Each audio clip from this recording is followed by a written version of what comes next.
I really love if you're talking about Italian food as a whole, or, Italian food in Italy, there's different, I do love pasta and pizza, and I think they're actually really healthy foods. It's just that unfortunately in the US, people are really changing them to ways that they're not healthy, and they still think they're healthy by doing things. Mm. So I love that. I love, really, I mean, there's mostly not any Italian foods I don't that I don't enjoy, but I do love my pasta and pizza. But when I'm in Italy, what I really love is the very local niche kind of foods that you can really Oh, get. yeah. Mainly, you know what I'm talking The, about, the street. agriturismo, you mean? Well, I'm talking about street foods. Each little town has Mm. their own little foods that they're famous for. Some Oh, are actually getting trademarks on them. mm. And they're not really things that, I mean, they're things that are really hard to find here Mm. because it's small production. It's produced locally. I'm sorry, it's produced locally. Mhm. And really, the reason is too because that little area may specialize in growing those ingredients, Okay. or there may be a recipe that dates back many years. So, like I was mentioning, there was a bread that's famous in my grandmother's town called Venafro that's made with potatoes, Yeah. and they don't make that particular bread anywhere else in Italy. But unless you get it from there, you're not going to really get that authentic taste. So Uh, that's my favorite thing, is just, being in these little towns and finding what their local food is, and eating that local food. well, There's so well, many. that's what I was going to ask you. Is the banafro, is it a bit like the ciabatta, or is it totally different taste?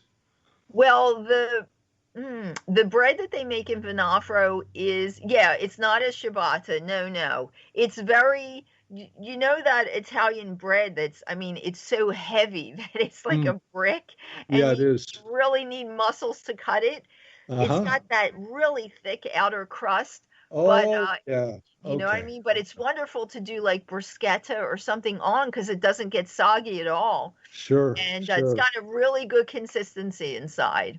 So, Well, let's go on here. You have won many awards, Maria, among them the Gourmand World Award and the Culinary Travel Blog of the Year Award. Which yeah. one did you feel was the most rewarding and why? Hmm. Oh, that's difficult to pick. Um, I'm going to say, I mean, I was really happy to get both of them, but I would say the Gourmand World Awards was really a surprise. That one is, they have cookbook authors and chefs from all over the world. I was going to Um, say, yeah. they compete, and there's cookbooks and culinary books from all over the world that compete. So that was a really exciting, Mm, a really, really exciting award to win. I was very actually, impressive. Yes. Ah, yes. Yeah, that was very exciting to win. So, and that just almost came out of nowhere. They just started contacting me, telling me that I was up for nomination, and then all of a sudden it's like, oh my gosh. So, and the yeah. award was, that year was presented in France, and there were all these international chefs. It was just really exciting. Wow. How long were you over there in Europe and Italy in general? Well, in Italy, I actually lived in Italy off and on for about, I would say, for definitely at least 20 years or so. Oh, So okay. yes, yes, and that's, the time I spent there between modeling and then with the culinary arts, and Sure. yes, and work. Oh, okay, okay. Well, your company, The Basic Art of Italian Cooking by Maria Liberati, organizes hosts and caters corporate training, culinary themed events for Fortune 100 and 500 companies. Could you tell us more about that? Yeah, well, a lot of companies are always looking for ways to bring their employees together to get a chance to work in a non-employee setting.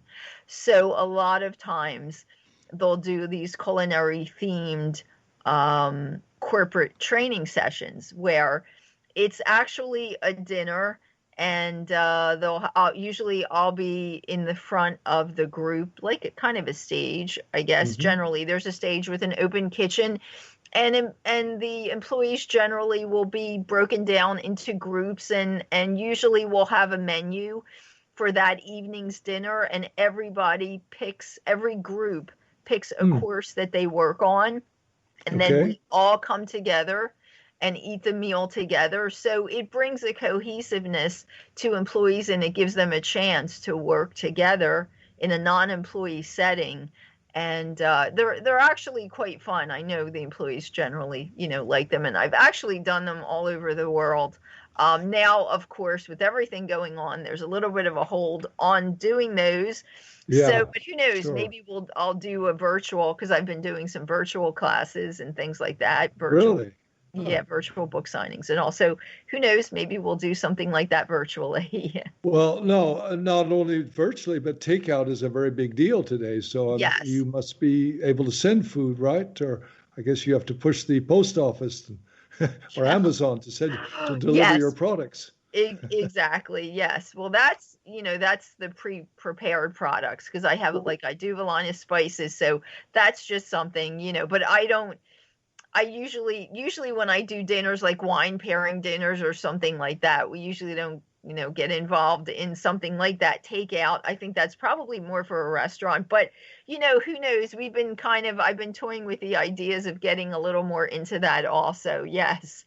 That's very interesting. Well, Yes. I remember we lived in France for many years, and we'd sometimes call out for a catering service, Hmm. which was sometimes just local people, British Yes. people, Italian people, and they would bring things over. And Hmm. if like you're doing a party, you want to have a something like that catered. Do you do that kind of thing? That was my next I question. have done that. Unfortunately, I don't always have the time to do that with everything else going on. But yes, I have definitely done that. I've definitely done large events, large catered events for different companies. I've actually Okay, done them more for companies, like different companies that are doing special events or like incentives for their salespeople. sure. And yes, so I have done events like that, definitely. Yes. Well, that was brings me to my next question, which is your company now has a line of food products. So let's talk about the food products. What are they? What makes them different? Hmm.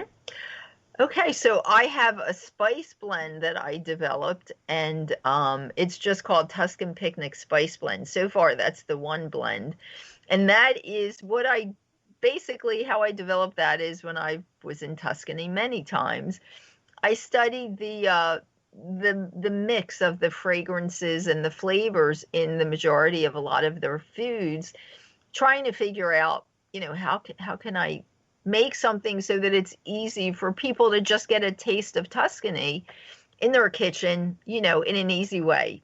Not everyone can travel there, but they do want to experience that in some way. So the spice blend is made up of the spices and herbs that are used normally in a lot of Tuscan cooking, so that somebody can just get the spice blend and put it on, like if they want Sure. to do Tuscan roasted chicken, Tuscan roasted potatoes, and they just need to put that on in some olive oil, and you have, a Tuscan themed dish. And then I do have a pizza sauce that I'm working on with somebody in Toronto, Okay. and that actually is produced in limited batches. We have been selling that off and on in Canada and in the US, but right now we're producing it in limited batches. And it's the thing that makes that different is well, we're using San Marzano tomatoes. I don't know if you've heard of them, but those are Yeah, like I have. Hmm. okay, so Sure. those are the best tomatoes for sauce, because they're a meaty tomato. They're not liquidy. So when you make a sauce with them, it's a very concentrated tomato flavor. Got it. And we use extra virgin olive oil and some really, really good stuff. And it's produced in small batches. Okay. So Are there move this along because we only have a few minutes left, but are yes, there other new book titles on the way and new yes. projects other than the PBS program? Yes, well, the Marie Liberati Show is my podcast, and that's always, people can find that at anchor.fm.